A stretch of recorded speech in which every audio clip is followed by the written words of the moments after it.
Hello grade 9 SMC students. This is task 8 of last in analytic geometry for quarter 2 week number 1, which is on point slope form. So let's try to answer this. The vertices of a triangle are A 4 4, B with the coordinates 0 negative 4, and C with the coordinates 7 negative 1. Find A, the equation of the line through A and parallel to side BC. So let's first draw the triangle in the Cartesian plane. So it says here, wait.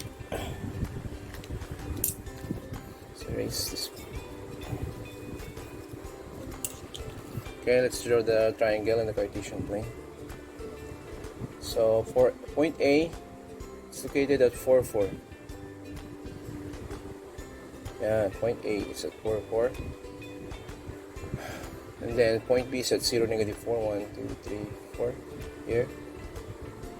B 0 negative 4. And for C 7 negative 1. 4 5 6 7 negative 1. This is point C 7 negative 1. Connecting the 3 points, we form a triangle in the Cartesian plane. So first, for letter A, what is the equation of the line through A and parallel to side BC?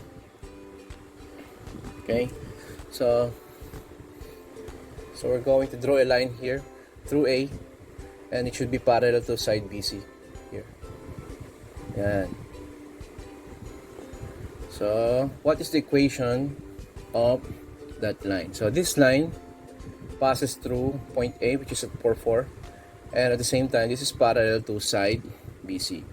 So using point slope form, let us find the equation of this line. Yes, equation, question mark. What is the equation of this line? And so to find its equation, we should determine a point. Yan.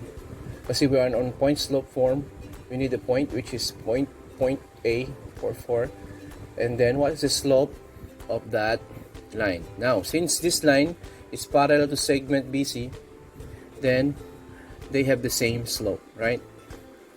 Because parallel lines have equal slopes. So whatever the slope of segment BC or side BC, it is also the slope of this particular line. So let us determine the slope of segment BC. Okay, what's that? 0 negative 4. Negative 1 plus 4 over 7 minus 0. That's equivalent to 3 over 7. So if the slope of segment BC or lines BC is 3 over 7, then the slope of this line is also 3 over 7. So applying the point slope form, you can be able to determine the equation of this line. Okay. So meron na tayong point and slope. So by using the point slope form, y minus y sub 1 equals m times quantity x minus x sub 1. We have y minus 4, y sub 1 is 4, then slope is 3 over 7, x minus x sub 1 is 4. Then multiply both sides by 7, so we have 7y minus 28, 3 multiplied by x minus 4 is 3x minus 12. Then transpose 7y to the right side, minus 7y, then negative 28 plus 12. So therefore the equation of this line through A parallel to side BC is 3x minus 7y equals negative 28 plus 12 is negative what? Negative 16. Diba? Negative 16. So yan yung answer for letter A. 3x minus 7y is equal to negative 16. Okay, let's proceed to letter B. Okay, you can screenshot on this part. That's the answer for letter A. For letter B, let's proceed. Okay, let's continue for letter B. Here, find the equation of the line through B and perpendicular to side AC. Okay, so let's try to draw a line through B and perpendicular to segment or side AC. Yan. So kumbaga ito yung altitude. Yan. So, what is the equation of this line? If we're going to extend it, if you want. Yan. What is the equation of this line? Passes through B and perpendicular to side AC. When we say perpendicular to side AC, it forms right angle. Yan. So, all we need to do here is to get a point. Kasi we're on point slope form, so we need a point. So, since it passes through point B, so yan yung point. Now, what about the slope? Okay. What is the slope of this line that passes through B and perpendicular to side AC? Now, since it's perpendicular to side AC, whatever the slope of segment or side AC, okay, and just get its negative reciprocal. Yun na yung slope of this line. So let us first determine the slope of AC. We have 4 plus 1, diba? 4 minus negative 1, 4 plus 1 over 4 minus 7. It's equal to 5 over negative 3. Negative 5/3. So therefore, this is perpendicular to side AC. What is the negative reciprocal of 5/3? 3 pips. Yan. Get the negative reciprocal of, kasi perpendicular sila, the product of their slope is negative 1. So we can now be able to determine the equation of this line for letter B by point slope form. Y minus negative 4 is y plus 4. Equals 3 pips times quantity x minus 0 is still x. Multiply both sides by 5, so we have 5y plus 20 equals 3x. X minus 0 is x, so just multiply 3 by x.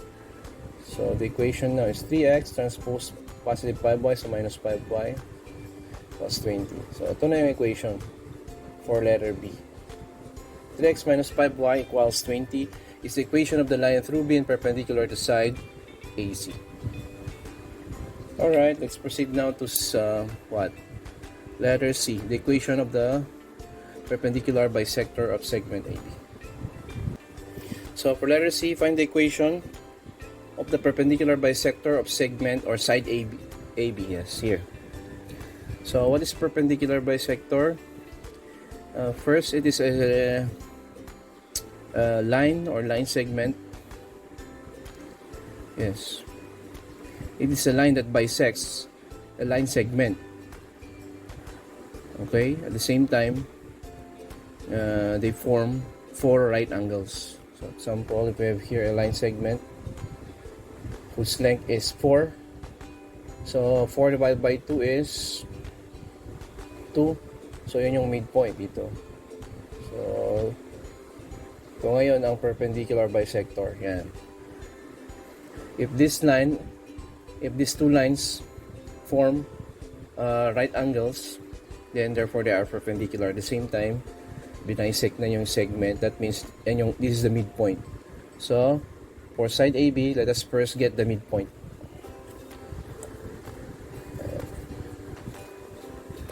So first step is midpoint of step 1, midpoint of segment AB. So what is the midpoint of segment AB? Madali lang. Just add the x coordinates. 4 plus 0, 4 divided by 2 is 2. Positive 2. Then 4 plus negative 4 is 0. 0 divided by 2 is 0. So this is the midpoint to 0. Yan. So nasaan na yung perpendicular bisector? So drawing natin. Here.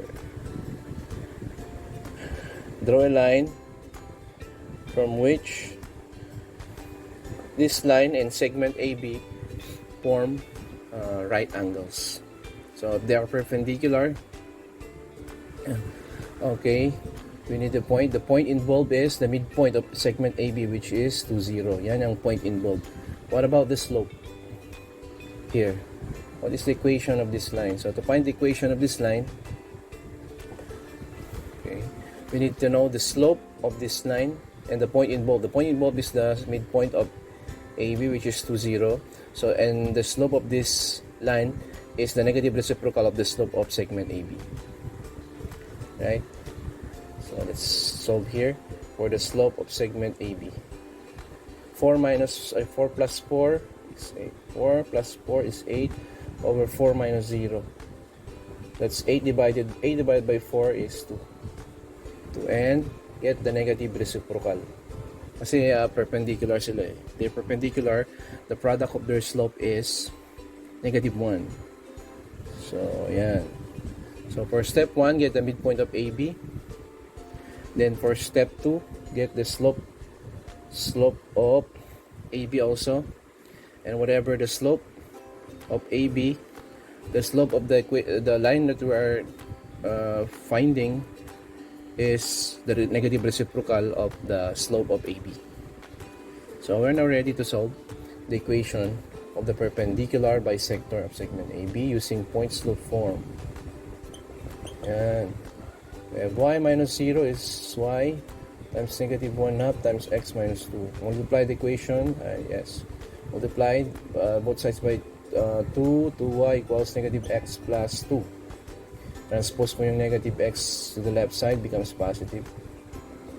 Therefore, the equation of the perpendicular bisector of segment AB or side AB is x plus 2y equals 2. O, yan lang. O, ganun lang. Saan mo kinuha yung 2, 0? Yan yung midpoint. Midpoint ng AB. So, next, let's proceed to last number, letter D. So for letter D, find the equation of the altitude drawn from A to side BC. So from point A, let's try to draw an altitude. An altitude is the height of the altitude is the height of the triangle. So and it is perpendicular to the opposite side. Yes. So this line is perpendicular to segment BC. So again, it's very easy. The point involved is 4, 4, yung point A. And what is the slope of the altitude?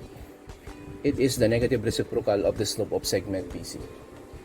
So what is the slope of segment BC? We have solved kanina. Let's try to solve it again. Negative 1 plus 4 over 7 minus 0. So we have 3 over 7. 3 over 7 is the slope of BC. Therefore, the slope of the altitude drawn from A to side BC is the negative reciprocal of 3 over 7, negative 7 thirds. So, ayun. Let us now solve the equation.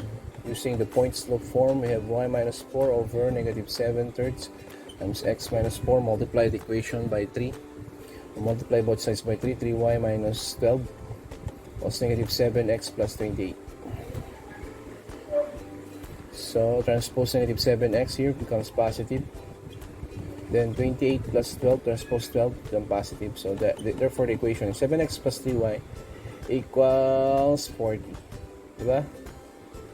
7x plus 3y equals 40 is the equation of the altitude drawn from point A to side BC. This is task 8 of class in analytic geometry, quarter 2, week number 1, which is on the point slope form. I hope you understood the lesson. Thank you very much for listening. Bye.